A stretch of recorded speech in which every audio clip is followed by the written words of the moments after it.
Nous sommes aujourd'hui à l'Eurocorps avec le général Buxenschmidt. Merci de nous accueillir. Parlons de cet Eurocorps qui a été créé en 1992 à l'initiative des présidents Kohl et Mitterrand. Quelles sont aujourd'hui, mon général, les missions de l'Eurocorps ? Alors bonjour, avec grand plaisir, on vous accueille ici à Strasbourg.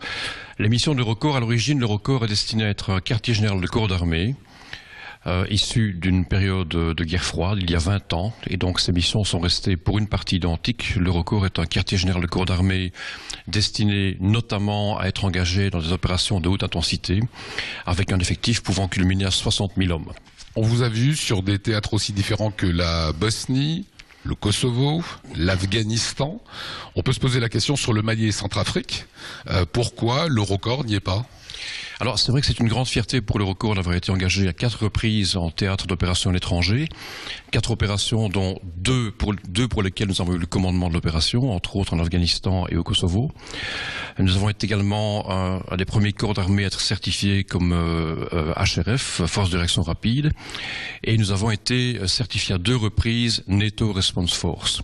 Alors les raisons pour lesquelles nous ne sommes pas engagés a priori dans des missions comme le Mali ou la Centrafrique, je crains que ce ne soit dû au processus décisionnel de la défense européenne qui demande, qui exige un consensus, et il est clair que les 5 nations cadres qui forment le noyau, le cœur de l'Eurocorps ont quelques difficultés à trouver un consensus pour accepter un engagement de l'Eurocorps dans des missions aussi spéciales. Les Français demandent du renfort et les Allemands appellent actuellement à aider par des troupes probablement en Centrafrique. Est-ce qu'on peut imaginer prochainement que l'Eurocorps aille en Centrafrique ?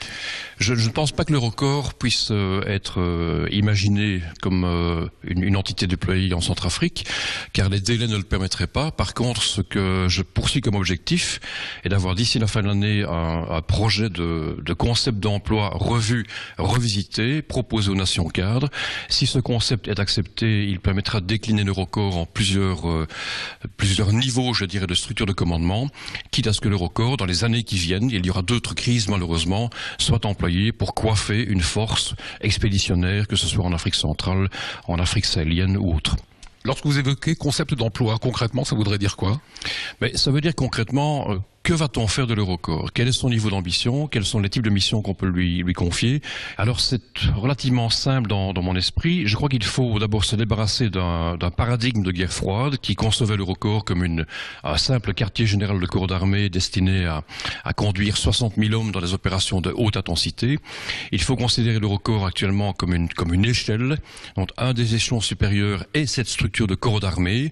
L'échelon tout à fait inférieur étant par exemple une mission d'accompagnement, mission d'entraînement, mission de advisory, mission de conseil, et entre les deux, on a toute une possibilité pour décliner l'Eurocorps en différentes structures de commandement avec différents niveaux d'ambition. Fin novembre, décembre 2013, 900 soldats, 14 nations différentes ont participé à l'exercice Joint Spirit afin d'évaluer l'Eurocorps et sa capacité à gérer des forces terrestres, navales, aériennes dans le cadre de missions de l'ONU. Est-ce que la mission a été couronnée de succès ?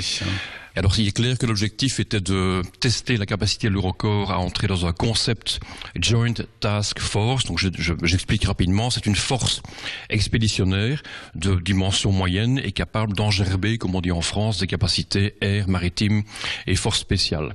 À ce stade, les objectifs sont quasiment atteints. Avec un bémol, nous avons trop peu d'appui de la part des nations cadres en termes de spécialistes air et maritime et spécial force. Mais vous arriviez à gérer ces 3 forces navales, terrestres et aérienne. Certainement, parce que toutes les opérations à l'avenir seront non seulement combinées, donc elles engerberont plusieurs nations, mais elles seront également jointes ou interarmées, comme on dit en France. Et donc il est indispensable pour l'Eurocorps d'avoir un minimum de parfum interarmé pour pouvoir gérer, coordonner l'emploi de troupes maritimes et aériennes. Optimiste pour la suite de l'Eurocorps. C'est pas un corps européen qui pourrait être dissous comme on voit actuellement certains corps, je pense au RI d'infanterie.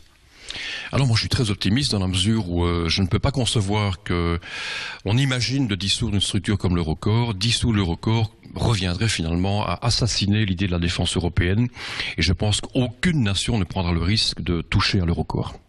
Merci mon général. Avec plaisir, bonne journée. Merci à vous.